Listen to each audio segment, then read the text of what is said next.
informação. Perfeito. Então, uma boa tarde. Vamos ao nosso último encontro síncrono, né? Nós vamos hoje encerrar a disciplina, né? Então, hoje a gente fala de eletroquímica e contempla a ementa da disciplina, né?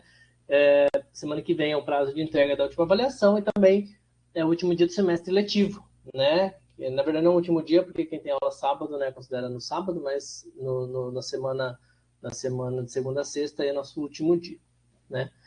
Então, vamos caminhando para o final, depois desse semestre longo, diferente, né?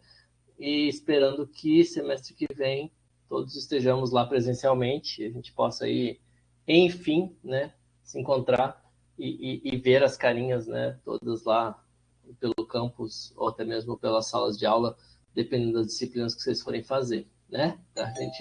A gente vai efetivamente se ver.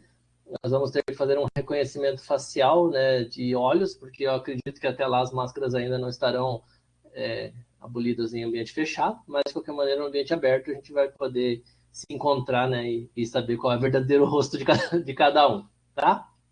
Bom, hoje, então, a gente vai fazer uma fala mais geral, né, vocês vão ver que é mais ampla, sobre um conceito que é bastante amplo e interessante, né? Por que eu digo isso?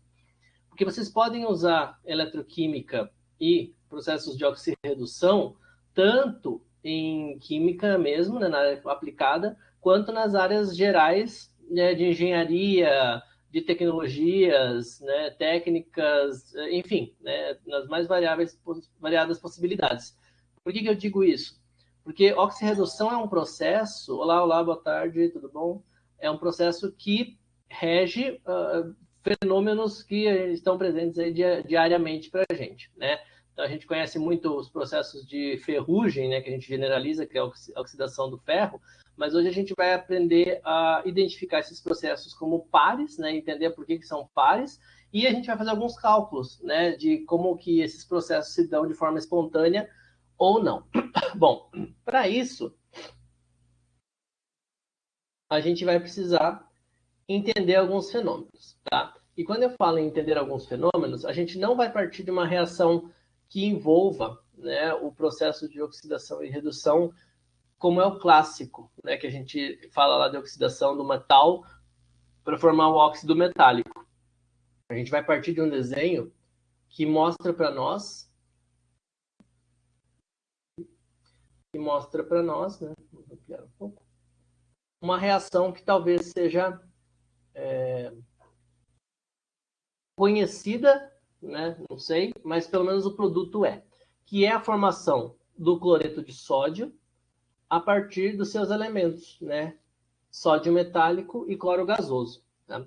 Então, percebam o seguinte, a gente vai formar cloreto de sódio, que é um sal comestível, né? Usado na indústria alimentícia, a partir de dois compostos que são sódio metálico, que é explosivo a ser exposto ao ar, né?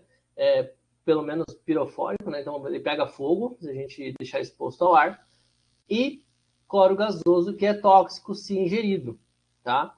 Então percebam, né? Isso evidencia uma transformação química. Então é uma transformação porque a gente mudou as ligações químicas e você percebe que foi formado um composto com propriedades totalmente diferentes daqueles que deram origem para eles. Mas como é que isso funciona? Como é que isso acontece? Bom, visualmente, a reação vai ocorrer dessa forma. O metal aqui, né, que está aqui dentro, deixa eu circular para vocês. Ó, o metal que está aqui dentro é o sódio, tá? E este gás amarelo aqui, né, está em todo o recipiente, é o gás cloro, né? Então, nós temos aqui presença de sódio metálico e cloro gasoso. Tá? Beleza, mas e como que isso se transforma? Bom, aí a gente vai precisar entender o que está acontecendo com cada arranjo, né? O primeiro desses arranjos aqui é o arranjo metálico do sódio. Então, o sódio está lá organizadinho, né, como todo metal está, né, na forma sólida. Então, tá lá, os átomos estão unidos, né, da forma como eles se arranjam de forma menos energética possível, né, então que eles estejam mais estáveis possível. Então, tá lá o arranjo do sódio metálico. E o cloro gasoso, tá lá, a molécula de cloro gasoso, né, então Cl, só para a gente representar aqui, né, vocês lembram lá de ligação química, Cl ligado ao Cl formando Cl2, e estão em agitação, porque estão no estado gasoso, na fase gasosa. Então, metal, né, aglomerado lá, aglutinado, e gás, grau de liberdade bastante alto. O que acontece? Quando a gente expõe um ao outro, a gente tem isso aqui que é o foco principal da nossa aula de hoje. Vou mudar a cor aqui. A transferência de elétrons. E o que é essa transferência de elétrons? Transferência de elétrons é quando a gente tem alguém que vai doar elétrons e alguém que vai receber elétrons. Professor, isso não é uma possibilidade de formação de ligação química? É, tá? Só que a gente lê a ligação iônica como um processo, né, de formação isolado, porque ele pode ocorrer de várias formas, e aqui nós estamos fazendo um recorte de uma formação de ligação iônica através de um processo de oxirredução. É sempre assim? Não, mas é um caso, né? Então a gente vai ter o quê? Nessa transferência de elétrons, a formação dos dois íons. Então lembra lá? Formo o Na+, formo o Cl-. E aí a gente vai trabalhar com alguns desses fenômenos aqui. O Na+, ele se forma a partir de quem? A partir do sódio metálico. Tá? Então é o que eu tinha antes. O Cl-, ele se forma a partir de quem? Do Cl2, tá? Que é o gás, né? A molécula que eu tinha antes aqui. Então, a transformação que eu tenho é essa aqui, ó. O sódio formando sódio mais. Quando eu formo sódio mais a partir de sódio, o que aconteceu? Qual foi a transformação? Transferência de elétrons. Bom, vamos pensar o seguinte, volta lá. Sódio mais significa que ele ficou com uma carga positiva sobrando. Se ficou com uma carga positiva sobrando, significa que perdeu uma carga negativa. Perdeu uma carga negativa. Então, ele forma sódio mais um elétron. Tá? Ele formou esse um elétron, separou esse um elétron. Professor, dá para isolar elétron? Não. Professor, dá para adicionar elétron? Não. Por isso que a gente vai hoje nos exercícios calcular isso tudo para ter esse balanço final. Tá? O que o Cl2 faz? Né? Também vou formar o Cl-. Mas olha só, deixa eu até colocar ele um pouquinho mais para trás aqui. Vai formar Cl-. Mas se ele vai formar o Cl-, o que ele precisa? Ele vai formar alguém com o negativo. Ele agora precisa do elétron, né? Quantos elétrons? Bom, eu tenho 2 cloros, né? Se eu tenho 2 cloros, eu preciso de 2 elétrons. Se eu tenho 2 cloros, então eu vou formar carga negativa, eu preciso de 2 elétrons. E aí, o que eu formo aqui? 2 Cl-. Professor, posso balancear elétrons? Pode. Balanceando elétrons, pode sobrar elétrons no final? Não. Como que a gente vai fazer isso? Vamos para os exercícios depois. O que eu quero mostrar aqui para vocês? Que existem 2 processos acontecendo. Um processo de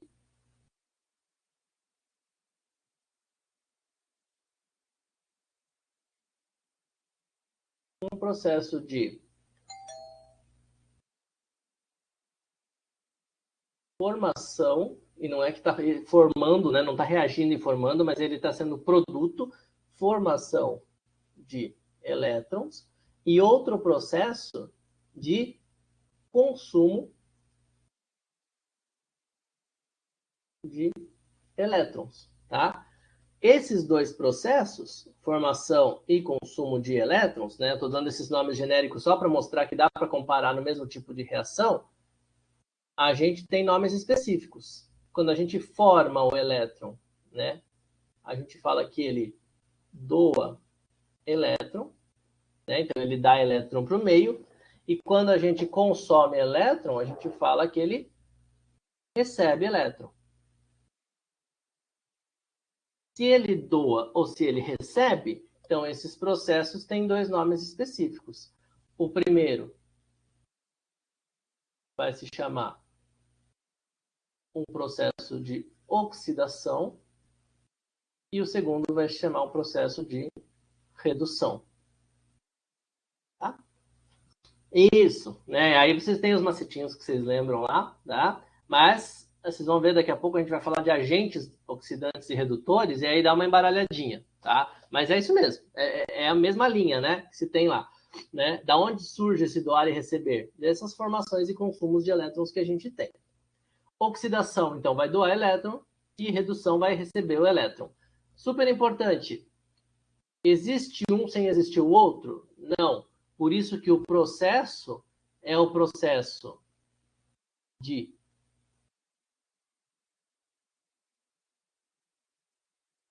oxirredução ou redox, tá? Não existe só oxidação, só redução. Ah, professor, mas nós falamos de oxidação do ferro. Sim, mas se ele está oxidando, tem alguém reduzindo. Só que não interessa para nós observar quem está reduzindo, né? A gente está interessado em quem está oxidando, que é o ferro, tá? Beleza. E aí se forma isso aqui, né? O cloreto de sódio, que a gente tem aqui, vou circular também para vocês, que é o sal de cozinha, tá? Então é o processo de oxirredução que fez a gente formar esse composto iônico.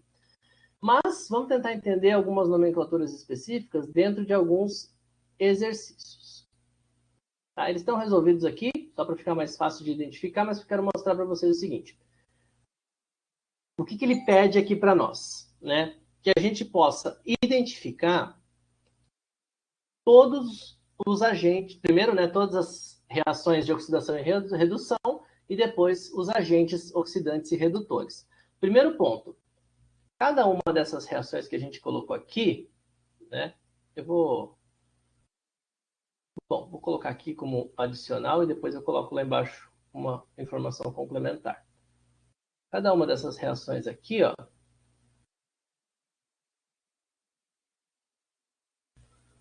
são chamadas de semi-reações, tá? Então, é a semi-reação de oxidação e outra é a semi-reação de redução. Vamos observar. Quem sofre oxidação, quem sofre redução? O primeiro ponto aqui é, nós vamos olhar para cada uma das espécies e ver o que acontece com elas em relação ao número de oxidação. Professor, de onde eu tiro esses números de oxidação? Tem vários elementos que têm número de oxidação fixo, tá? Então, isso tem tabelas para isso, né? A gente olha lá. Alguns são clássicos, então, da família 1, da família 2, de alguns metais do bloco P, né? Alguns elementos do bloco P, na verdade, alguns metais, né, do bloco D, eles têm número fixo de oxidação. Outros não, tem variável, e a gente precisa fazer uma análise um pouquinho mais ampla. Mas a maioria que a gente vai trabalhar aqui tem número fixo, né, que já dá uma gama gigantesca de reações possíveis. Então, o que a gente vai fazer? Vamos analisar o que acontece, né, com cada um desses compostos. Quando a gente tem o magnésio, ele está aqui como substância simples. Magnésio sólido só tem magnésio. Então, o número de oxidação dele é 0. Tá? Ele vai passar de 0 para magnésio 2+. Tudo bem? Isso aí a gente viu lá no comecinho do semestre, né? Lá nos nossos conceitos prévios, que era simbologia de íon, né? 2+, 2-. A gente usou bastante isso em ligação química também.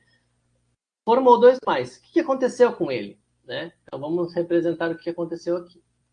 Ele passou de 0 para 2+, e para que isso acontecesse, ele precisou perder 2 elétrons, certo? Certo ou não?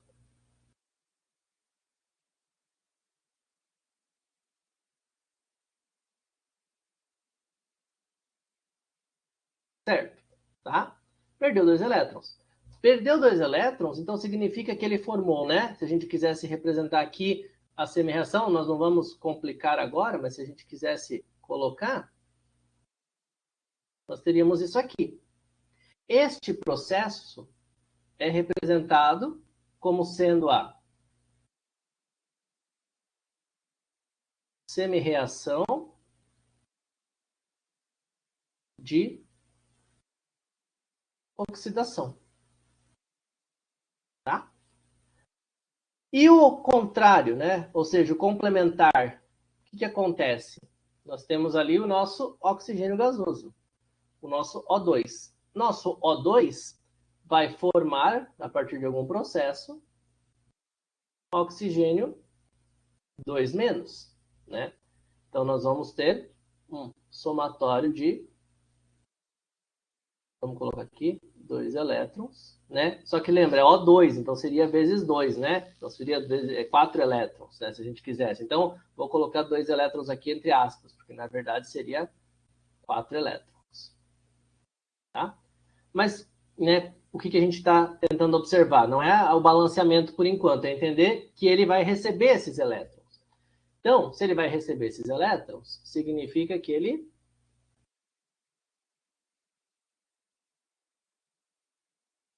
ganha elétrons. Se ele ganha elétrons, então esta aqui é a nossa semi-reação de redução. Tá? Nossa semi-reação de redução. Beleza. Agora, o ponto importante é, então isso aqui está mostrado aqui, né, nas setinhas azuis e vermelhas. Então nós temos ali a reação de redução, semi-reação de redução, semi-reação de oxidação. Agora, o que a gente vai precisar analisar aqui é o seguinte.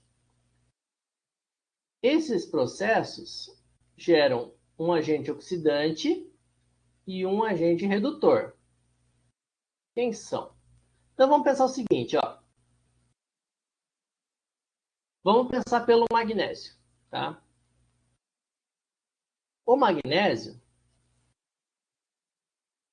ele permite que a gente forme o quê? O íon e libere 2 elétrons, certo? Aqui, ó, essa reação da esquerda, tá? Então, o magnésio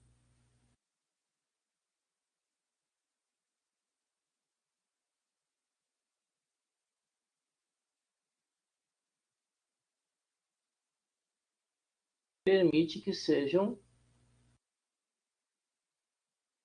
liberados elétrons, tá? Beleza, mas se ele permite que sejam liberados elétrons, o que ele permitiu? Ele permitiu que alguém use esses elétrons, né? Então, se ele liberou elétrons,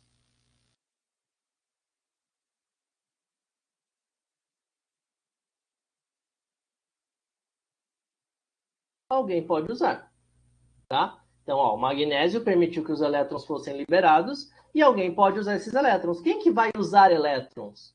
Olha lá, é a semi-reação de redução que usa elétrons. Então, vamos lá. Quem que usa elétrons? Vamos perguntar aqui.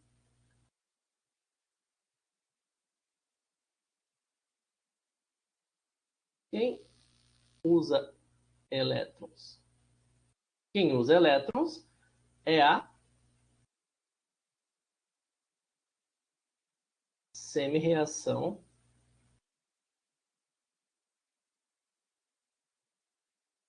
de redução, tá? Ó, quem usa elétrons é a semi-reação de redução. Então, volta ali no nosso raciocínio. Se o magnésio... Vou até diminuir um pouquinho aqui a tela. Se o magnésio permite que sejam liberados elétrons e quem usa e alguém vai poder usar esses elétrons, quem usa é a reação de redução, o magnésio permite que a reação de redução aconteça, tá? Se ele permite que a reação de redução aconteça, então o magnésio é o agente redutor.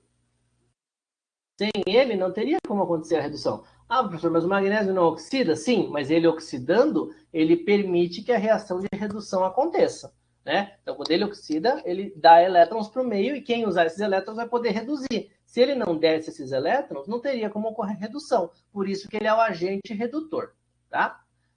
Ficou claro? Não ficou? Deu para entender? Não deu?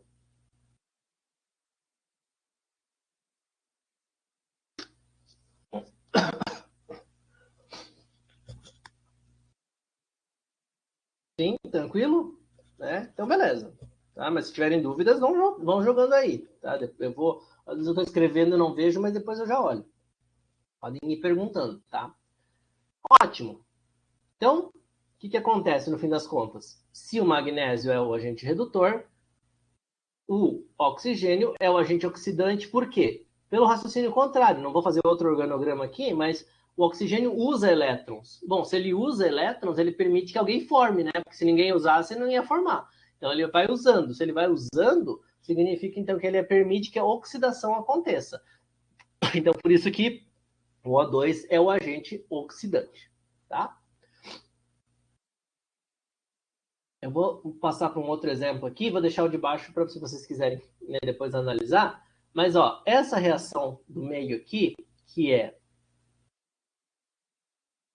uma reação ácido-base, HBr com hidróxido de cálcio, formando brometo de cálcio e água, é uma reação que forma um composto iônico, né, o brometo de cálcio, mas não é uma reação de oxirredução. Por quê? Porque os números de oxidação dos elementos não muda. Ó, o hidrogênio vai de +1 e +1 para +1, na verdade é 1 mais, né? Mas vamos manter a representação que o livro está usando só para vocês terem aqui a notação. O bromo, né, vai de -1 para -1. O cálcio vai de +2 para +2. E o oxigênio, que é o que sobrou, vai de -2 para -2. Beleza? Significa o quê? Que não ocorreu uma variação de número de oxidação. Consequentemente, não ocorreu uma mudança na reação para caracterizá-la como sendo uma transformação de oxidação ou uma transformação redox. Tá? Isso aqui é uma reação ácido-base, outra categoria, outra forma de estudar, que não uma forma de oxirredução. Tá? Eu vou deixar essa de baixo aqui, porque essa aqui a gente vai usar uma semelhante para fazer o sistema de pilha depois. Mas é importante que a gente observe o seguinte: para todos esses valores para todas essas reações, essas semi-reações de oxidação e redução, existem valores associados. E esses valores são associados a potenciais. O que são esses potenciais? É o quanto, em resumo, né? É o quanto de voltagem, o quanto de energia, se a gente quiser chamar, é gerado ou é consumido em relação a um determinado processo. Então, se vocês observarem, essas reações de redução e oxidação são complementares. Não dá para eu falar de uma sem comparar com a outra. O que eu quero dizer com isso? Essa tabela aqui é uma tabela clássica. Se não tiver nada escrito, por convenção, ela é uma reação, é uma tabela com potenciais de redução, né? São semi-reações de redução. Aqui ele chama de meia reação, existe esse nome, mas é mais comum encontrar como semi-reação. De redução, tá? Significa que ele vai mostrar todas as reações como sendo reações de redução, tá? Se tiver uma tabela com semi-reações de oxidação, não está errado, tá? Mas por convenção a gente encontra as de redução. E a gente já vai ver como que transforma uma na outra. Desculpem. Beleza. E aí, o que a gente vai fazer com essa tabela? A gente vai observar que cada reação tem um potencial. Ah, beleza. Então, vou pegar a semi-reação aqui da prata, né? Prata mais, ganhando um elétron, formando um prata sólida, o potencial é 0,80 volts. Mas em relação a quem? Então, existe o chamado eletrodo de referência, né? Que esse aqui, no caso, para a gente, para a nossa tabela, é o hidrogênio. Tá? Então, aqui é a nossa referência. Tá? Foi estabelecido que o hidrogênio, então H+, com 2H+, né, com 2 elétrons formando H2, tem um potencial de 0 volts. É 0,000 mesmo. Tá? E a partir desse, são medidos os potenciais das outras reações. Todos esses aqui para cima são potenciais positivos, tá? Esses potenciais positivos significa que eles têm mais tendência a reduzir em relação ao hidrogênio. Todos os para baixo são negativos, significa que eles têm menos tendência a reduzir que o hidrogênio. Se eles têm menos tendência, significa que em relação ao hidrogênio eles oxidariam, tá? Mas então quer dizer que positivo vai reduzir e negativo vai oxidar? Não, tá? É sempre um comparativo de o valor maior, né, e não o que tem positivo, o valor maior, já que a tabela de semi-reações de redução, o valor maior vai ser a reação de redução, semi-reação de redução, né? E o valor menor é a reação de oxidação. Agora, percebam, eu estou falando de maior e menor, não tem relação com sinais, tá? Maior e menor pode ter as combinações de positivo com negativo ou negativo com negativo. O que eu quero dizer com isso? Se eu comparar dois potenciais positivos, é o maior que vai reduzir e o menor que vai oxidar. Se eu comparar um positivo e um negativo, o maior e o menor. Se eu comparar dois negativos, o maior e o menor. Então, eu não preciso comparar sempre um valor positivo com um valor negativo. Muito pelo contrário, a gente vai encontrar valores com potenciais bastante distintos, tá? E aí, se vocês observarem... Opa, aqui, estou indo na tela errada. Se vocês observarem, a gente tem uma gama gigantesca de reações, né? Tem algumas que têm íons poliatômicos. Íons poliatômicos são aqueles íons que têm mais de um átomo na sua formação, né? Então, tem aqui vários metais, tem alguns íons, tem outros metais aqui para cima, tá? Essa tabela é completa? Não. Tem tabelas muito maiores que isso. Essa aqui é útil para a gente, serve para muita coisa. Vocês vão usar para os exercícios, vão usar para avaliação, podem usar para outras disciplinas, porque vocês vão usar eletroquímica para isso, mas tem tabelas muito mais completas, tá? Então, não achem que essa tabela aqui vai atender vocês em todo momento. Aqui tem algumas comparações, se vocês observarem nas setas ó, laterais aqui, tanto na direita quanto na esquerda, ele mostra que mais para cima tem os agentes oxidantes mais fortes e, consequentemente, os agentes redutores mais fracos. Tá? Mas isso é estudo de cada reação, né? Se a gente quiser identificar cada um deles e comparar. Mas para usar essa tabela, a gente vai precisar de valores. Então, vamos trabalhar com exercícios e aí talvez fique mais fácil da gente entender o que a gente quer com essas reações especificamente. Ó, o que esse exercício pede para nós? Utilize os potenciais padrão de eletrodos tabulados para calcular o potencial padrão da célula para a reação, vista a seguir, que ocorre em uma célula eletroquímica a 25 graus Celsius. A equação está balanceada. Primeiro ponto é, como é que a gente chega nessa reação global? A partir das duas semi-reações. Então, vamos imaginar que eu só tenha pedido as semi-reações, a partir das semi-reações, para fazer essa reação global. Vamos tentar fazer. Tá? Vamos lá. Eu preciso entender que processo ocorre com o chumbo para formar chumbo 2+, ou do chumbo 2+ para formar chumbo, tá?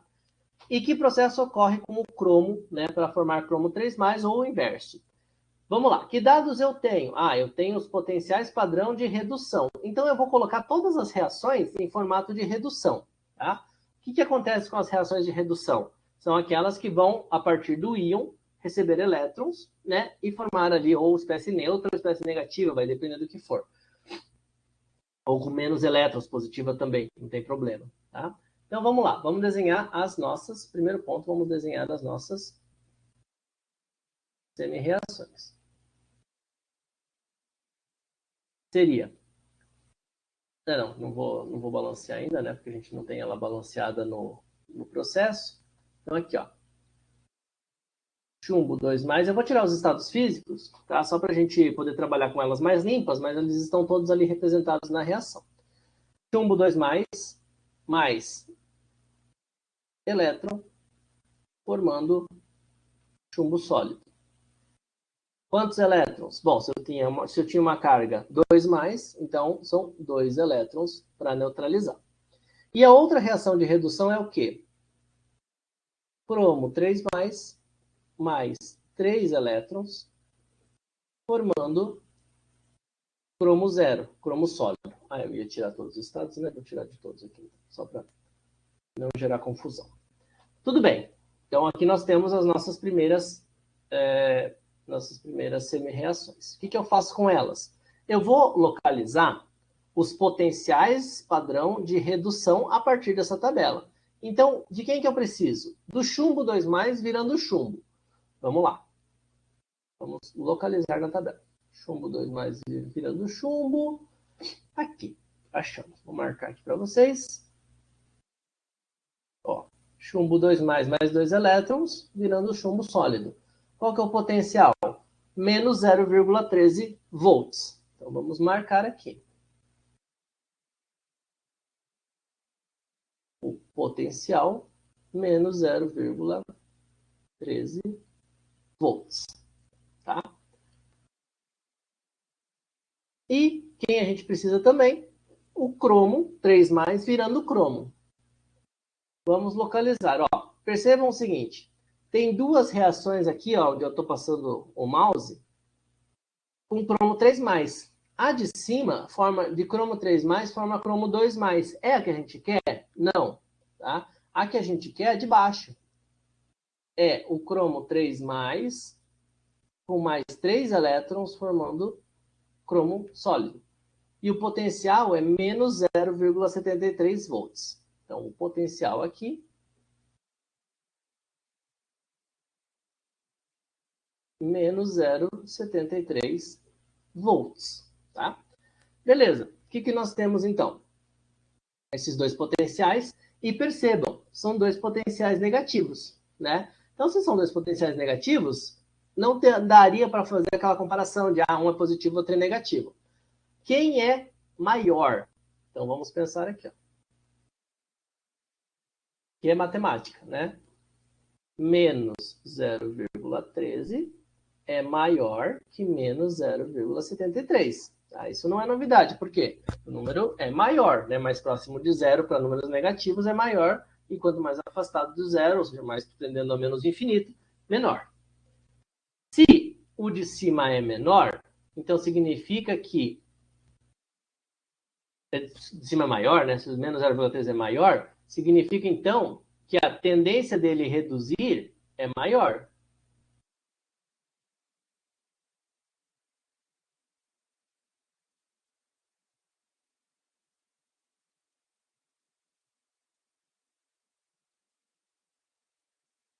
Consequentemente, essa aqui vai ser a nossa semi-reação de oxidação. Não, de redução. Oxidação nada. Aqui vai ser a nossa semi-reação de redução. Tá? Então, reação de redução está mantida aqui, nesse formato. Tá bom? Então, se uma é redução, a outra só pode ser a complementar, é a oxidação. Então, nós vamos transformá-la em semi-reação de oxidação.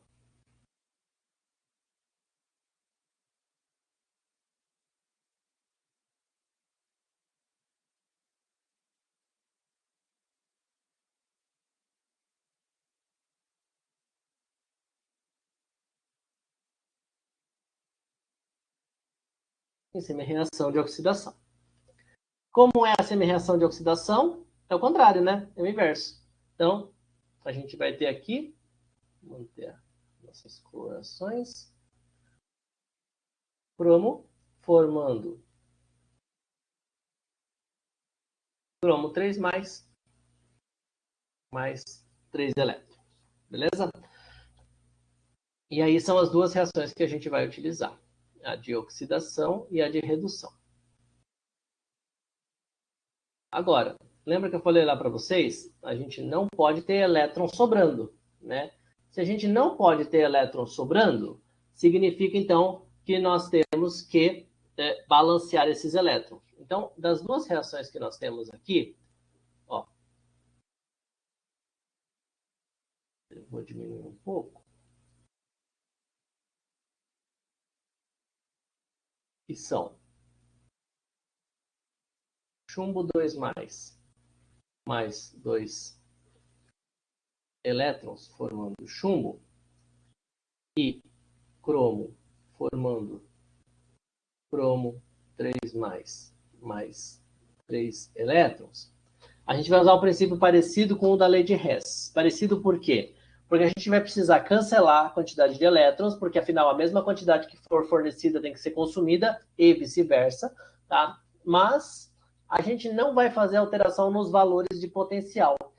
Potencial de padrão de redução, né, e de oxidação não são propriedades extensivas, não aumentam conforme a gente aumenta ou diminui a estequiometria da reação, tá? Não é por mol de elétrons, é o potencial da semi-reação. Então, posso multiplicar por quanto for, aquele sistema vai me gerar aquele mesmo potencial. Então, o que eu vou fazer? Eu vou fazer uma jogada, né, de multiplicações matemáticas. Espera que eu abri um bloco de notas aqui sem querer, pronto. Vou fazer um jogo de multiplicação aqui, para que a gente tenha, efetivamente, o número de elétrons igualados. Lembra de mínimo múltiplo comum? Entre 2 e 3, né, a gente tem o 6, né, que é o mínimo múltiplo comum. Então, para chegar em 6, eu vou multiplicar a equação de cima por 3 e a equação de baixo por 2. Né? Então, quando eu fizer isso, eu terei que equações resultantes. 3 chumbos 2 mais 6 elétrons, formando 3 chumbos 0, né, o chumbo sólido. Tenho 2 cromos, formando 2 cromos 3 mais 6 elétrons.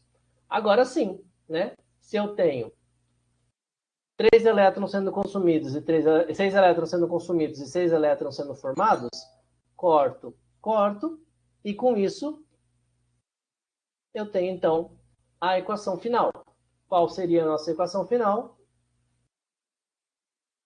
3 chumbo 2 mais 2 cromos, formando 3 chumbo mais 2 cromo 3 mais, que é a equação que o exercício nos deu. Tá? E aí o que ele pede? Para a gente calcular o potencial padrão. Agora, então, a gente vai ter que analisar o seguinte.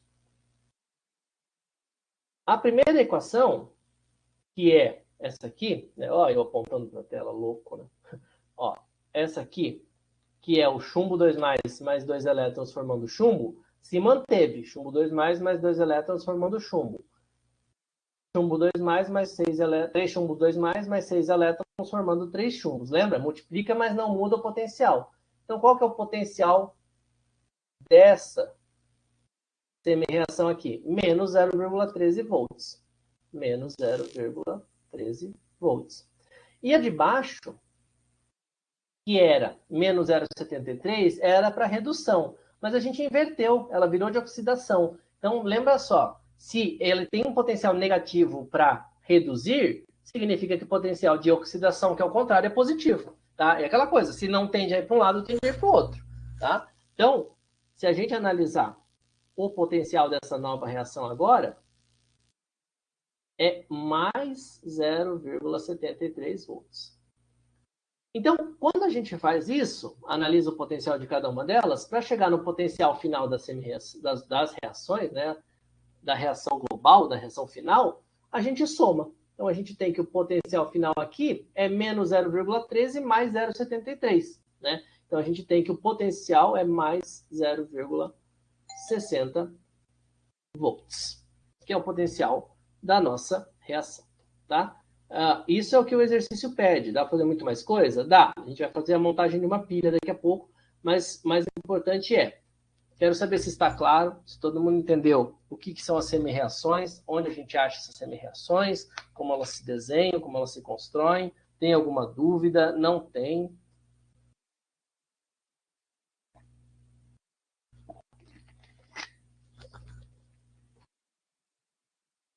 Ok? Então tá bom.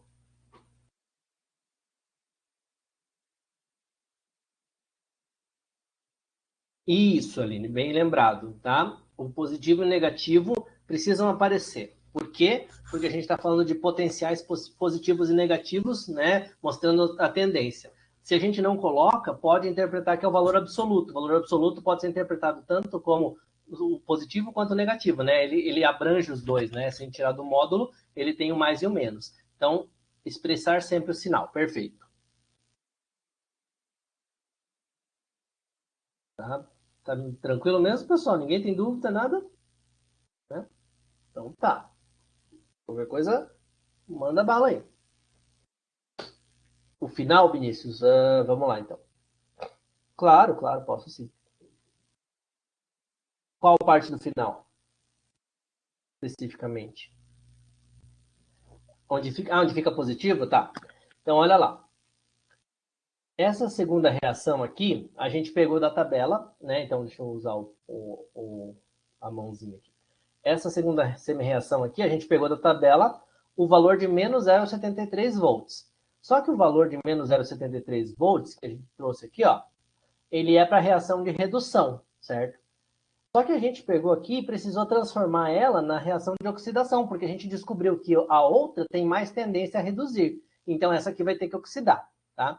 Se ela vai ter que oxidar, eu inverti o potencial. Então se eu inverti o potencial, quer dizer, se o potencial de redução era negativo, então ela não tinha tendência tanto a reduzir, agora ela tem uma tendência muito grande em oxidar, né? Por isso que quanto menor a tendência em reduzir, maior a tendência em oxidar. Quanto maior a tendência em reduzir, menos ela vai poder oxidar. É sempre complementar, tá? Como eu inverti, o valor se mantém o mesmo, mas ele agora vem com sinal positivo. Então, aqui no final, como eu já tenho desenhado agora a reação como sendo reação de oxidação, ele vai usar o potencial da reação de oxidação, que é o inverso, né, em sinal do potencial de redução. Então, é 0,73 ainda, só que é positivo. Por isso que eu vou somar um deles como sendo potencial para reação de semi-reação, né? Semi-reação de redução e este outro aqui como sendo para semi-reação de oxidação.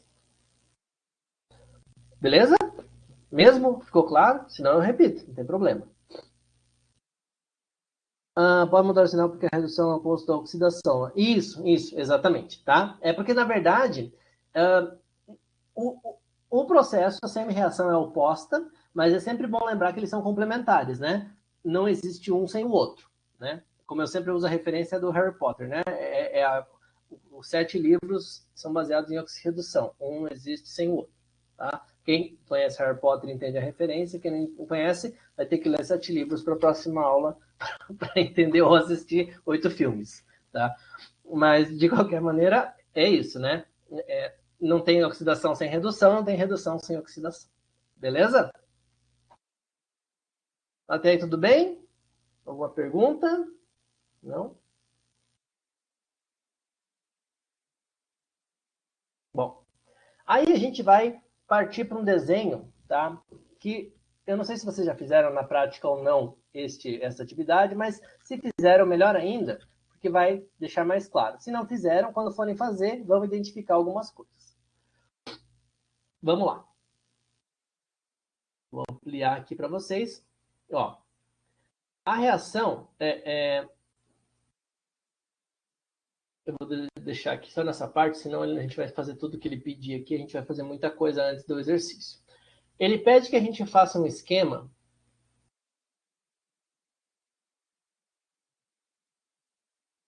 da célula eletroquímica na qual a reação poderia ocorrer.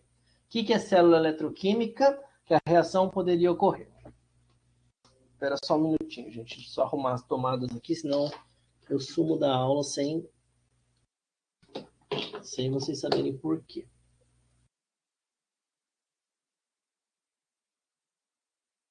Pronto, agora temos bateria. Beleza. O que é uma célula eletroquímica? Célula eletroquímica é um sistema onde essas reações vão acontecer. Se a gente coloca um sistema de células eletroquímicas, mede e coloca eles, né, num aparato, a gente gera energia, como, por exemplo, uma pilha. Por isso que a gente tem que os sistemas eletroquímicos são a base do funcionamento de uma pilha, pilhas e baterias, tá? Então, sistemas eletroquímicos vão mostrar para nós se esses sistemas, se essas reações aqui são possíveis, e quando elas forem possíveis, né, no sentido que estão mostradas, como elas vão acontecer. Quando elas não são possíveis, a gente vai inverter e desenhar como ela vai efetivamente acontecer. Vou copiar a primeira reação, que está pequenininho aqui, né? Eu só recortei o exercício para a gente ter. Aqui.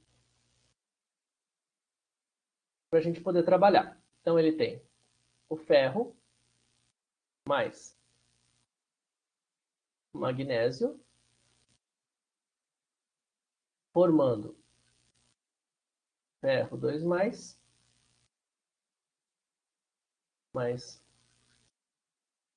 magnésio sólido. A primeira coisa que ele quer saber é se essa reação, se esse sistema eletroquímico, né, se essa pilha que eu quero desenhar, se essa célula, enfim, daqui a pouco a gente vai ver que tem vários nomes, pode acontecer dessa forma. Então vamos fazer o seguinte, vamos tirar aqui as semi-reações dessa célula. Ferro sólido está indo para ferro 2 mais. Se ele está indo para ferro 2 mais, então quer dizer que eu preciso formar mais 2 elétrons.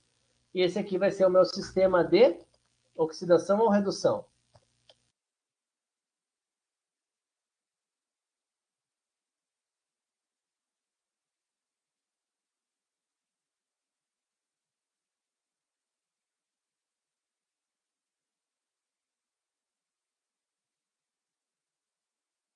Esse sistema aqui, essa semi-reação que eu desenhei, né, que é o ferro, que eu tirei aqui da reação global, né, o ferro, formando ferro 2 mais e, consequentemente, mais 2 elétrons, é o nosso sistema de oxidação ou redução?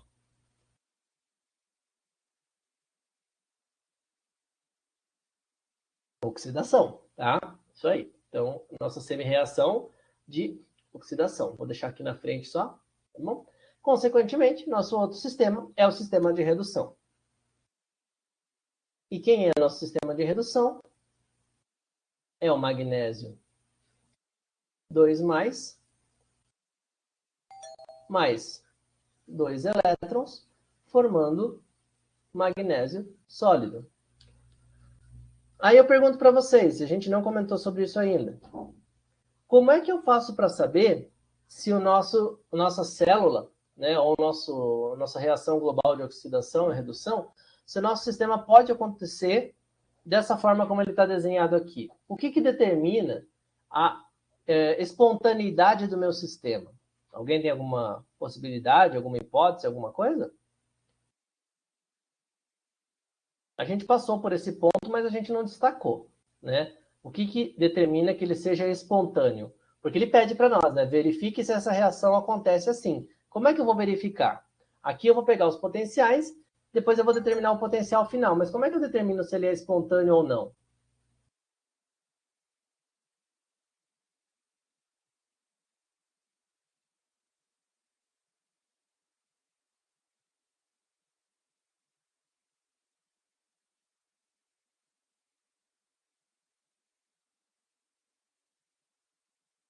Não tem problema, Paulo, tá? A gente já vai chegar nesse ponto, tá? Mas se alguém tiver alguma hipótese aí, quiser colocar, não tem problema.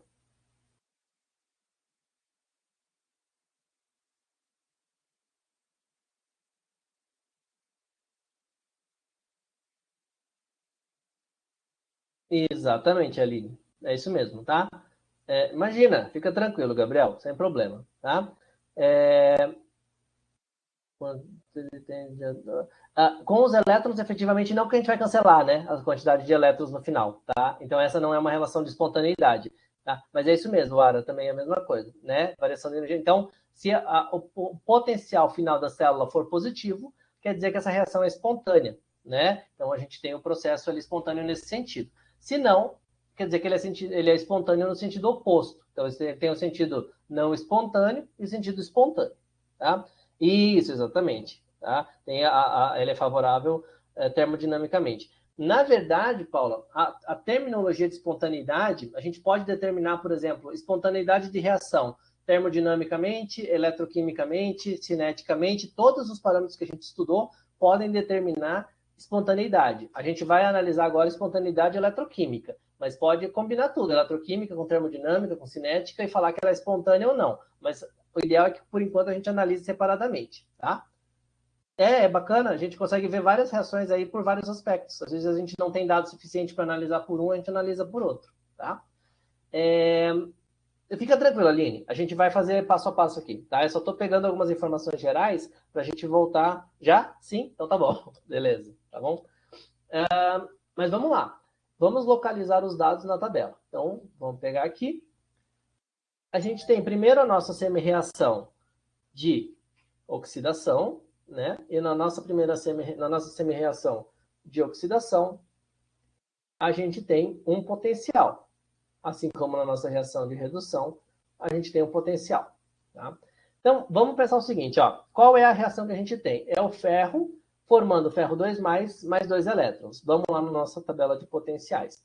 Onde a gente tem ferro formando ferro 2+, mais 2 elétrons? Essa reação, nesse sentido, a gente não vai ter em lugar nenhum, porque é uma reação de oxidação. E essa tabela aqui é uma tabela de potenciais de redução. Então, a gente vai ter a reação complementar dela, ó. Ferro 2+, vou destacar aqui, mais 2 elétrons, formando ferro sólido, e com um potencial de menos 0,45. Só que menos 0,45 é para redução. Este processo aqui é o processo de oxidação. Então, nós temos aqui um potencial de mais 0,45 volts. Beleza? Invertemos, né? Porque agora é o nosso processo de oxidação. Agora nós precisamos também do par magnésio 2+, e magnésio. Volta lá e procura magnésio 2+, e magnésio. Onde está? Aqui embaixo. Ó. Magnésio 2+, mais 2 elétrons, formando magnésio sólido.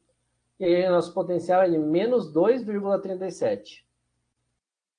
O nosso potencial aqui é menos 2,37 volts. Aqui se mantém, né? Porque eu não inverti, é uma reação de redução também. O que eu faço aqui? Bom, aqui nesses casos eu só separei, né, as reações ali de cima, então eu não preciso inverter nenhuma, porque já tem uma de oxidação e outra de redução. Então, na verdade, Paula, esse negócio de especificar potencial de oxidação e potencial de redução, a gente usa como artifício, tá? Quando a reação não está apresentada. Mas não é o correto se a gente for levar na nomenclatura oficial. O correto é potencial de redução apenas. Eu só faço coisa de redução e faço menos potencial de redução. Então, não existe um potencial de oxidação formalmente. Então, aqui no caso, como a nossa reação está especificada, não precisa identificar que uma é de oxidação e outra é de redução. Agora, se eu quiser manter potencial de oxidação em cima, redução embaixo, e depois for falando desses potenciais, aí tudo bem. Aí eu uso essa nomenclatura que você colocou, oxidação e redução. Tá? Pode manter daí no texto, pode manter depois para explicar, para referenciar na conta, por exemplo. Tá bom? Beleza? Então, ótimo. Tá? Mas se não ficou claro, me pergunta. A gente refaz. Tá. E aí, o que a gente faz aqui? Bom, para a gente chegar na reação global ali em cima, a gente soma. Então, a gente vai somar os potenciais. Se somar as reações, vai dar aquela reação de cima. Por quê? Porque eu vou cortar aqui, ó, os 2 elétrons com os 2 elétrons. E quando eu somar esses potenciais, eu vou chegar no potencial de menos 1,35892. 1,92 volts. Menos 1,92 volts. Pergunto, este processo é espontâneo ou não?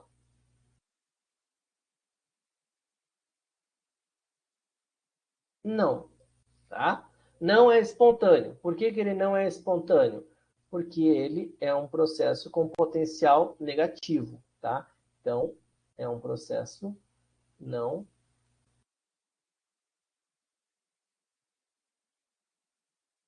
espontâneo, né? Por quê? Por que que ele ficaria orgulhoso? Vou falar para ele. Vou perguntar para ele por que que ele ficaria orgulhoso. Ah, vocês tiveram aula de segunda-feira? Então vocês já estão fera, então. Então vocês montaram pilha, então, na aula.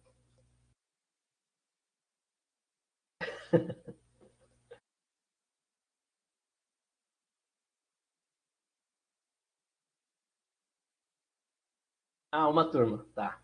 Verdade, né? Vocês têm mais de uma turma. Deu bug? Ah, normal, gente. Sistema eletroquímico da bug é fácil, fácil. É bom vocês verem que dá, às vezes dá certo, às vezes não dá. É assim mesmo. Não tem problema. Bom, mas e qual que seria a solução? Nesse caso aqui, para representação teórica, eu vou inverter, né, a nossa reação para desenhar ela no sistema, no sentido, né, espontâneo, tá? Então, deixa eu diminuir um pouco a nossa tela aqui. A reação espontânea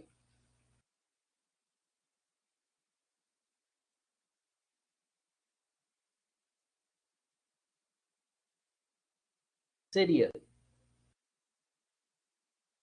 magnésio sólido mais ferro 2 mais aquoso, formando magnésio 2 mais aquoso mais ferro sólido. Beleza? Que é o inverso, né? Então, já sei qual que é o potencial? Já sei qual que é o potencial desse sistema aqui. É o potencial positivo, mais 1,92 volts. Tá, mas o que é a reação, o que o exercício pede para a gente? Para a gente desenhar essa pilha, desenhar esse sistema eletroquímico. Então, eu vou mostrar para vocês todos os componentes desse sistema eletroquímico. Se ele não ficar claro, vocês vão me interrompendo. Mas como eu acho que vocês já tiveram contato no laboratório, pelo jeito, talvez para a maioria fique claro o desenho que a gente vai fazer aqui. Tá? Só para adiantar aqui, ó, a gente vai representar uma pilha nesse sistema aqui, né? Mas vamos montar ela passo a passo. Bom, primeira coisa é, se nós vamos montar um sistema de transferência de elétrons, nós precisamos que vá de um lugar para outro, né? Que esses elétrons sejam transferidos de um lugar para outro, né? Então precisamos de um sistema de condução.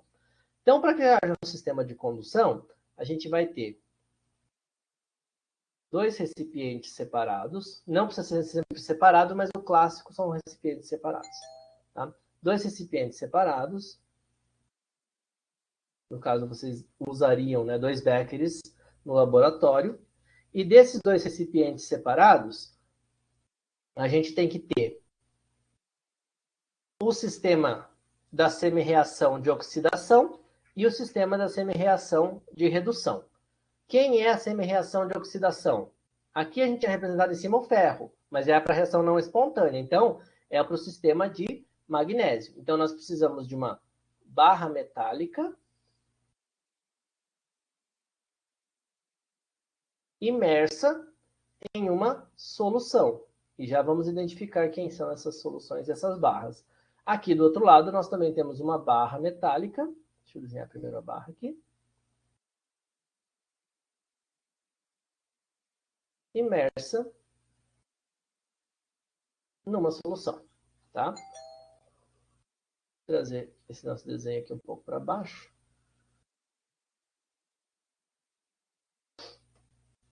Aí a gente não precisa ficar economizando espaço. Ok, desenhamos aqui. O que a gente vai fazer para identificar? Bom, por convenção, o nosso processo vai ser oxidação à esquerda, redução à direita, né? Porque o fluxo de elétrons vai da esquerda para a direita. Então, quem é a nossa semi-reação de oxidação? Vamos olhar a nossa reação global. Quem está oxidando é o magnésio. Então, ele vai oxidar. Tá? Então, o que vai acontecer? Aqui nós temos uma barra metálica de magnésio e uma solução que contenha magnésio 2+. Mas dá para ter magnésio 2+? Eu consigo pesar magnésio 2+, e colocar em água para fazer uma solução?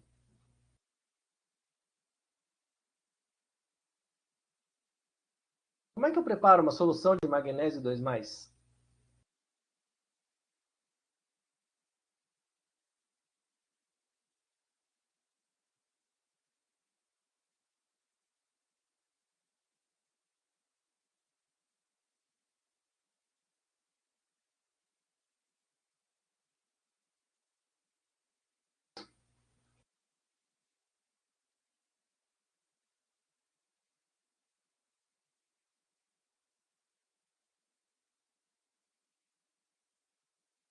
Dissolvendo um sal de magnésio. Então, o primeiro ponto é, eu preciso de uma fonte de sal de magnésio que seja solúvel, tá? Então, é magnésio, sei lá, magnésio 2+, contra íon, vamos colocar como sendo A, que daí não confunde, 2-, tá?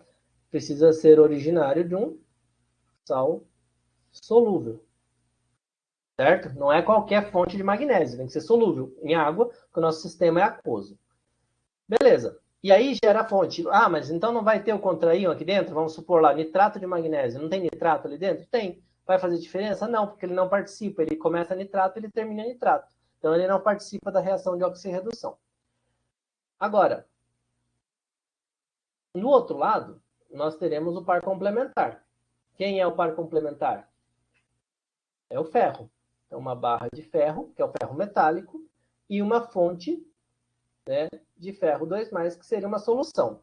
É difícil ter ferro 2+, geralmente ferro 2+, já vira ferro 3+, mas aqui é só para a gente conhecer os sistemas, tá? Provavelmente se fosse trabalhar, você ia trabalhar com o sistema de ferro 3+, é muito mais difícil. Ferro 2+, são íons muito mais caros, é difícil manter ele em água, então a gente não vai ter isso como um uso rotineiro, tá? Bom, então esse é o nosso sistema, o sistema de oxidação, né, só para a gente não deixar de representar aqui, e esse sistema é o sistema de... Vou colocar para baixo para não misturar.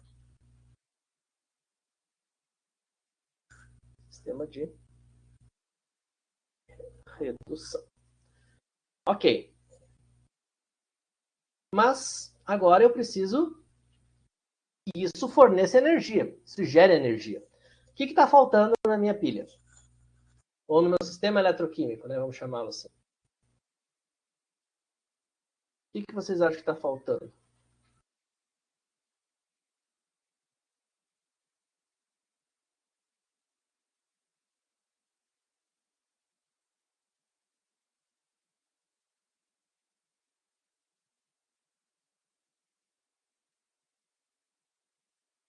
Um fio, exatamente, tá? É o que está faltando, Aline, aqui, né? É um fio, exatamente, Paula, tá? É um fio condutor, né? Então a gente pode pôr aqui, ó, um fio condutor entre as barras metálicas, tá? Não vai colocar um fio no sistema aquoso, tá, gente? Primeiro porque não vai funcionar, né? Segundo que você não faz sentido, tá? É o fio na barra metálica, condução metálica. Os elétrons vão para o metal ou do metal, tá? Então, olha só, quem está oxidando é o magnésio, ele está fornecendo elétrons. Então, os elétrons vão passar do magnésio, elétron aqui, para o ferro, elétron aqui, tá? Beleza. Pergunto, só isso faz ele conduzir eletricidade? Ah, agora vocês lembraram então do que está faltando. Pensa só, se eu estou tirando elétrons daqui, da esquerda, né? Não, é exatamente isso. Né? Não, a ponte é, então, a ponte é o que a gente vai colocar agora, que é a ponte salina. Tá? Se a gente está tirando elétrons, significa que esse magnésio aqui está sendo oxidado a magnésio 2+. Então, eu estou formando bastante magnésio 2+. Só que se eu formo bastante magnésio 2+, vai ter magnésio 2+ em excesso. Isso vai desequilibrar minha pilha e não vai mais ter fornecimento de energia. Quem que vai equilibrar as cargas? Então, a função do fio é transportar elétrons. Vai ter alguém que vai ter que compensar essas cargas. Lembra sempre lá, né? Assim como o magnésio vai ter que ter um sal solúvel, o ferro também vai ter que ter um sal solúvel. Ferro 2+, D 2-. Também é um sal solúvel, tá? Beleza? Vai ficar acontecendo isso. E se eu ficar fornecendo elétrons aqui, eu vou precisar compensar a carga positiva que vai deixar de existir, porque eu vou ficar neutralizando essa carga positiva. Então, um lado eu tenho que neutralizar a carga negativa, no outro eu tenho que neutralizar a carga positiva. Só balancear cargas, não é transferir elétrons. Para isso, eu vou então construir aqui o que a gente chama de ponte salina, tá? Essa é a nossa ponte salina. O que é uma ponte salina? Vocês já fizeram em laboratório, vocês sabem, mas para quem nunca fez, ponte salina é um tubo de vidro ou de plástico, né? Que tem lá dentro uma solução, vou colocar aqui outra cor, uma solução saturada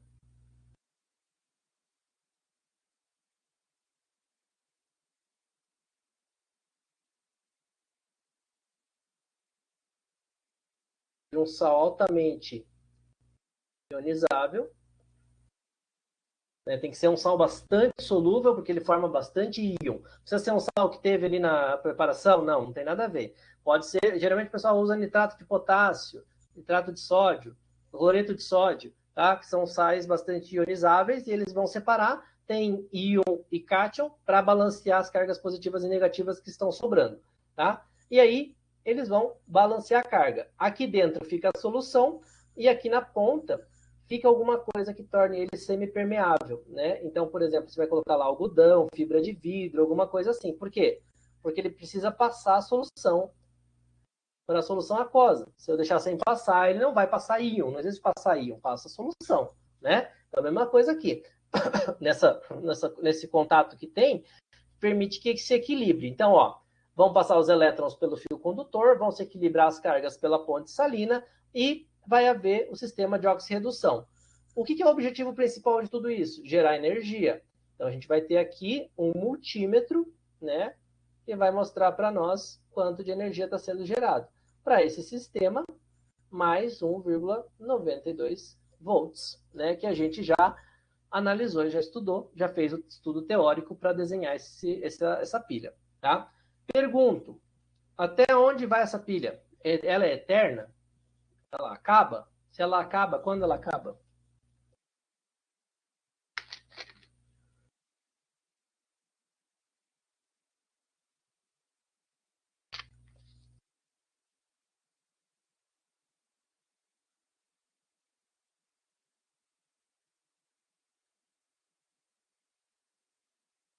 Bom, provavelmente acaba, né?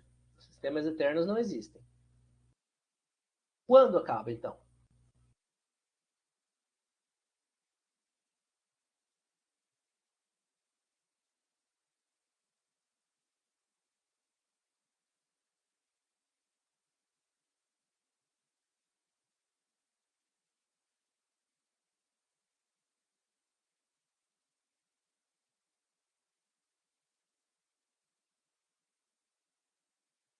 Não tem problema.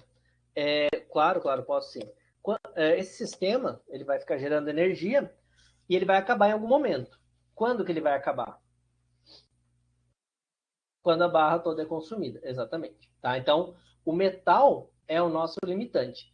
Enquanto tiver metal, vai haver fluxo de elétrons, vai haver geração de potencial. Ou DDP, vocês já devem ter ouvido, diferença de potencial. É através de uma diferença de potencial que se gera energia, né? Se gera uma voltagem. Então, tendo essa diferença de potencial, a gente tem os sistemas ali gerando energia, sistemas de oxidação e redução. Não havendo mais o metal, a gente cessa o sistema e aí não adianta, pode ter o restante da pilha, né? A ponte salina, a solução, mas não tem mais o metal, não tem mais essa condução de elétrons, tá? Então, a gente coloca como sendo a fonte de elétrons, então o lado que nos fornece elétrons, como sendo o polo negativo, que é onde a gente tem muito elétron. O lado onde tem pouco elétron, que vai sendo balanceado, positivo, tá? E aí, o que a gente tem também? Os famosos ânodo ou anodo, né? Aí vai da pronúncia, tem vários livros que colocam como um termo com outro termo, né? E o cátodo, ou catodo, né? Vocês vão ouvir os dois também. Não sei se há uma uniformização, mas de qualquer maneira, vocês vão encontrar essas duas pronúncias aí, dependendo por qual livro o professor usa, ou até mesmo por usar como terminologia comum. Beleza? Bom, está claro como se monta essa pilha, qual é o princípio dela, como se mede o potencial, como é que se identifica as semi-reações do sistema eletroquímico, como é que se identifica a espontaneidade de cada uma delas.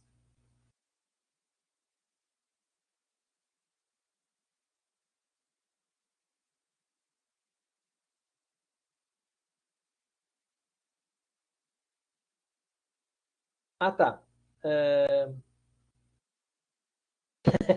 Né, essa é a vantagem do gravado, né? Dá para assistir mais umas vezes, mas tranquilo, né? Mas é bom. Pelo menos vocês depois vão fixando, né? Claro, aqui tem várias informações, depois vocês vão organizando. Este polo negativo é porque é daqui que saem os elétrons, certo? Desse lado esquerdo. Então, o lado esquerdo, como é onde saem os elétrons, é onde tem muito elétron para sair. Então, a gente chama de polo negativo, tá? Consequentemente, onde os elétrons estão indo, é onde a gente tem pouco elétron. Então, são os polos positivos, né? É o polo positivo. E aí a gente tem uma nomenclatura para cada um deles. O ânodo é o nosso sistema de polo negativo e o cátodo é o nosso sistema de polo positivo.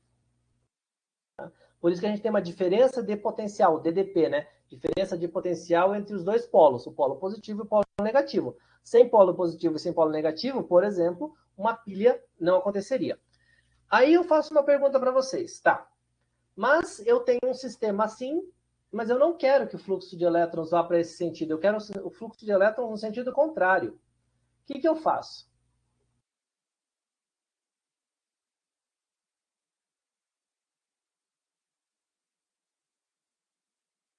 Exatamente. Coloco energia no meu sistema. Quanto de energia no mínimo?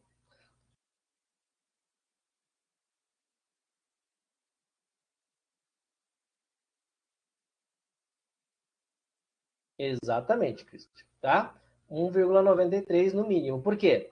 Se ele está com 1,92 espontaneamente e eu dou 1,92 também, ele cessa o sistema, porque vai compensar. O mesmo potencial de ida ou de volta, vai zerar, vai parar de acontecer alguma coisa no sistema. Se eu dou pelo menos 0,01 volt a mais, ele começa a ir no fluxo contrário. Tá? Então, isso, por exemplo, é o que acontece nos processos de deposição, né? Quando a gente tem que depositar um metal sobre o outro, esse processo não é espontâneo. A gente usa no sistema eletroquímico com potencial externo, né? Isso ocorre para dar coloração para os metais também. Exatamente, Paula. Né? E aí o que acontece? O exemplo clássico disso é o funcionamento do telefone celular. O celular ele é espontâneo na descarga, né? Porque ele vai consumindo ali a bateria espontaneamente, por isso que você usa ele sem fiação externa alguma. E quando você quer que ele recarregue, ou seja, que a energia seja reestabelecida naquele sistema, você coloca ele na tomada, que é uma fonte de energia externa. Essa fonte de energia externa vai fazer com que você coloque, então, o sentido do fluxo contrário. Teoricamente, se fosse um sistema ideal, o que aconteceria? Ele ia durar a bateria para sempre, porque você coloca lá, vai 100% para o final, gasta aquilo lá até o zero, volta para o 100%. Não é ideal, isso vai se consumindo, o metal vai desgastando, a tecnologia é feita, né, para ir sendo consumida também. Então, não existe, né, um sistema perfeito, mas com as tecnologias avançando, cada vez mais as baterias vão durando por um tempo muito mais prolongado. Né? Então, esse é o sistema, basicamente, né? O sistema espontâneo. Claro que não é uma pilha simples, como a gente tem aqui, é uma sequência, né, de processos de oxidação e redução. O que antigamente se tinha lá como viciar a bateria, que era aquela questão de ter que usar até o final e depois carregar até o máximo, hoje já a tecnologia de produção das baterias permite que a gente não precise mais fazer isso, ela não tem aquele efeito memória, né, que se tinha antigamente, então a gente não precisa ter algumas preocupações. Mas o princípio de funcionamento é esse mesmo. Tá? Quando vai fazer pilha de Daniel é diferente da pilha. Não, pilha de Daniel, na verdade, é que dá origem a tudo isso. Pilha de Daniel foi a primeira, foi a que deu origem a tudo, aos estudos de eletroquímica para construção de pilhas. Então, a pilha de Daniel, que é o potencial de 1,10 volts, que é o clássico, né? É o que a gente consegue fazer em laboratório e medir. Mas se for trocar no laboratório e for fazer essa, mesma coisa. É que aquela lá foi a primeira que foi feita em forma de pilha depois, né? Com os embebidos de solução, colocada uma sobre a outra, mostrou a condução de energia, mas o princípio é a mesma coisa. A gente é clássico começar com a pilha de Daniel, mas aqui a gente está trabalhando com outros exemplos, só por isso. Mas é o precursor de outras pilhas eletroquímicas ou de outros sistemas eletroquímicos. É a mesma coisa. Uhum. Vocês fizeram pilha de Daniel no laboratório? Zinco e zinco e alumínio?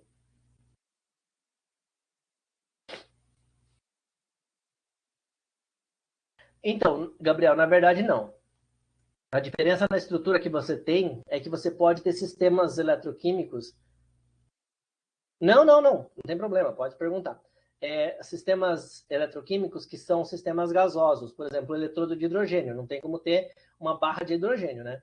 Então, existem sistemas onde você coloca um eletrodo mergulhado na mesma solução, né, e mede a diferença de potencial, tá? Mas sistemas de pilha de Daniel, essa pilha aqui, você coloca em sistemas separados. Você pode ter sistemas de catálise ácida, como é fazer aquela pilha do limão. Aí você coloca no mesmo limão, né? Por quê? Porque é o ácido que vai favorecer aquela reação e o sistema é o mesmo, né? Não tem uma solução de sal de alumínio ou sal de zinco, por exemplo. Tá? Então não teria necessidade de colocar em sistemas diferentes. Aqui a gente coloca porque uma é a fonte de magnésio e outra é a fonte de ferro. Se eu misturar, vai ter uma reação ali e vai acabar a fonte de magnésio e a fonte de ferro. E daí eu não consigo medir a diferença de potencial. Tá? Entre a pilha de Daniel e essa que a gente montou, a diferença é só nas semi-reações no potencial. O restante, o princípio é todo o mesmo.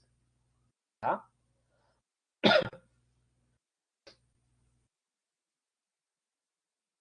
Beleza, pessoal? Mais alguma dúvida que vocês tenham?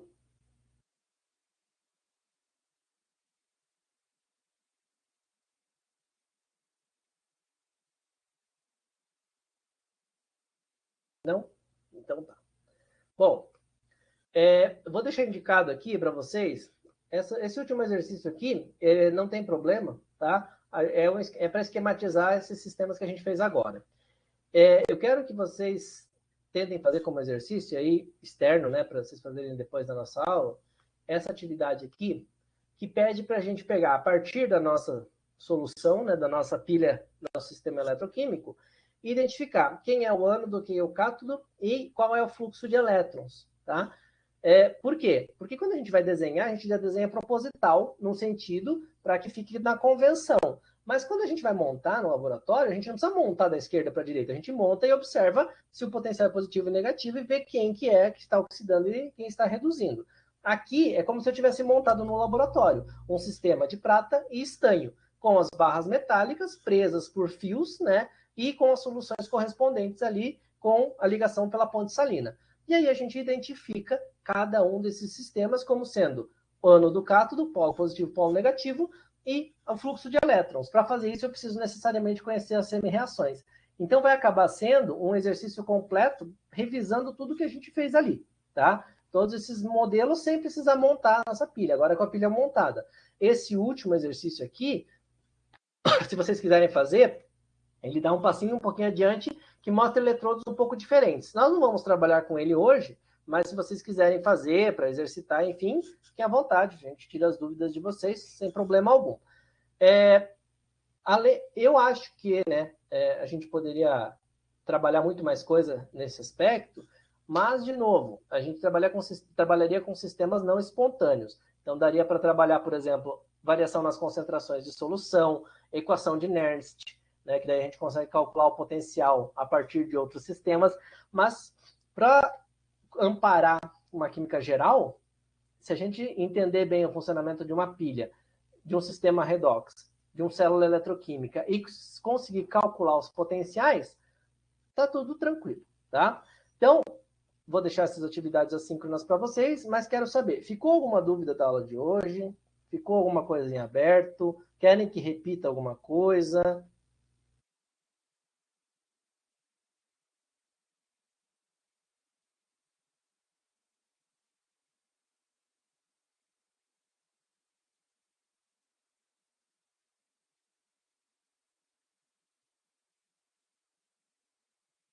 Só praticar? Não é, com certeza. Isso vai ajudar bastante. Vou deixar lá para vocês os exercícios, né? Também vou deixar já a avaliação lá, né?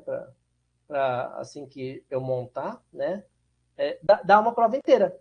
Só esse conteúdo dá uma prova toda. Isso é verdade, Paulo.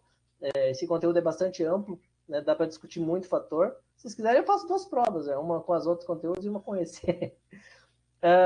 As dúvidas sobre a diferença de pilha de corrosão e pilha de Daniel. Na verdade, Gabriel, a pilha de Daniel, ela deu origem, né, aos sistemas de estudo de pilhas eletroquímicas. Então, não precisa separar, né, esses sistemas. A pilha de Daniel é como se fosse a precursora, né? Então, não precisa separar os conceitos. Saiba que a pilha de Daniel, né, tem um padrão de montagem, já tem um potencial super conhecido de 1,10 volts, e a gente usa para exemplificar lá a origem desses estudos, mas não tem uma diferença clássica. Agora, se vocês forem usar outros eletrodos, dá para usar muito mais coisa. Dá para usar 2 pontes salinas, dá para usar um eletrodo de gás, dá para usar as 2 barras metálicas numa solução oxidante, que é o que a gente faz às vezes com soluções em catálise ácida. Né? Se a gente for fazer uma pilha de permanganato, não existe barra de permanganato, é a solução de permanganato. Então, quem vai participar do processo redox é a solução. Então, tem muitas variantes, mas tudo isso originário da pilha de Daniel, tá?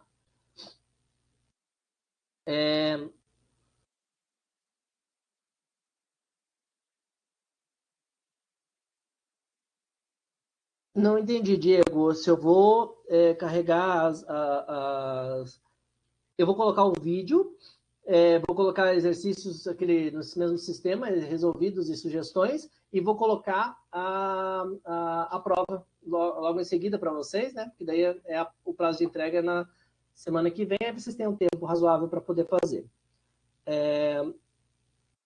Podem existir essas diferenças estruturais para cada tipo de eletrodo. Então, a gente chama isso de eletrodo de cobre, eletrodo de estanho, eletrodo de alumínio, eletrodo de zinco, cada sistema é um eletrodo. Então, vai depender do eletrodo, tá? Pode ser que tenha um eletrodo de corrosão que seja gasoso, aí precisa ter o mesmo sistema. Pode ser que seja um eletrodo no sistema eletroquímico que seja líquido, solução. Então, vai ser independente do tipo de pilha, pode ter uma variação imensa. Vocês vão ver muito isso em química analítica, tá? Nas áreas de química analítica. Então, vocês vão trabalhar com vários tipos de montagem aí de sistemas eletroquímicos, tá? Então tá, Diego. Beleza, tá? Se eu te respondi, beleza. Vamos falar assim, que uma pilha de corrosão é uma pilha... Não, na verdade, assim, melhor que isso. Pilha de Daniel é aquela pilha com zinco, alumínio e que tem o potencial de mais 1,10 volts. É só aquela, tá? As outras pilhas são baseadas nos sistemas das pilhas de Daniel. Então, a pilha de Daniel foi a que deu origem a essas outras, né? São diferentes os eletrodos, exatamente, tá? Então, assim, elas não são iguais, mas têm o mesmo princípio de funcionamento. Não sei se eu deixei claro assim.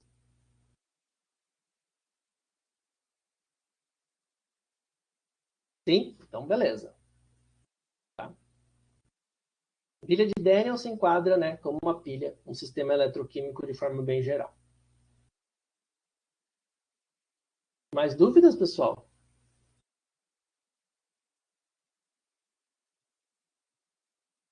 Não? Então tá. Então eu vou deixar para vocês os exercícios, né, como a gente combinou lá. Assim que a aula carregar, eu já disponibilizo. Até o fim de semana eu já coloco também a avaliação para vocês poderem já ir fazendo para entregar. Eu imagino que semana que vem vocês tenham várias atividades, porque é a última semana, né? Para que a gente tenha tempo de corrigir e lançar as notas para vocês saberem os resultados. Então, eu vou tentar colocar com antecedência para que vocês já possam fazer a nossa disciplina aí e encerrar. Beleza? Bom, então encerramos a aula, encerramos a disciplina, tá? Muito obrigado, foi um prazer dar aula para vocês, né? Foi um semestre muito agradável, apesar de termos um semestre aí com interrupções, né? Que foi bem estendido, mas deu certo, no fim das contas tudo funcionou, né? Eu espero que vocês tenham aproveitado aí um pouco a disciplina, então qualquer coisa, fiquem à vontade para fazer contato comigo, tá? Quem sabe, né? Vamos ver o que vocês têm aí de química ainda. Quem sabe a gente se encontra em outra disciplina. Valeu, obrigado. Valeu. Eu que agradeço a participação de vocês, tá? Obrigado aí, eu que agradeço. Nos encontramos de qualquer maneira no campus, né? Se tudo voltar presencial normalmente, por favor me chamem, né? Eu talvez não consiga reconhecer todo mundo, porque vi poucos aí pelas câmeras, né? Mas me chamem lá, eu quero muito conhecer vocês. Logo encontrarei e logo o curso de vocês aí, vocês já estão nas vias finais para se formar. Então, isso passa tudo muito rápido, tá bom? Pessoal, muito obrigado, tá? Sucesso aí na profissão de vocês. Um bom descanso aí nessas. Não sei se vocês vão ter disciplina ou eles vão descansar um pouquinho nessas 2 semanas, tá? E fiquem à vontade para me procurar aí no que eu puder ajudar, eu estou à disposição, beleza? Bom fim de semana, boa semana de provas, bom final de semestre, tá? Se cuidem, nos falamos, nos vemos, até mais. Valeu, obrigado. Até mais, valeu. Imagina, eu que agradeço. Até as próximas. Valeu, gente. Imagina, eu que agradeço.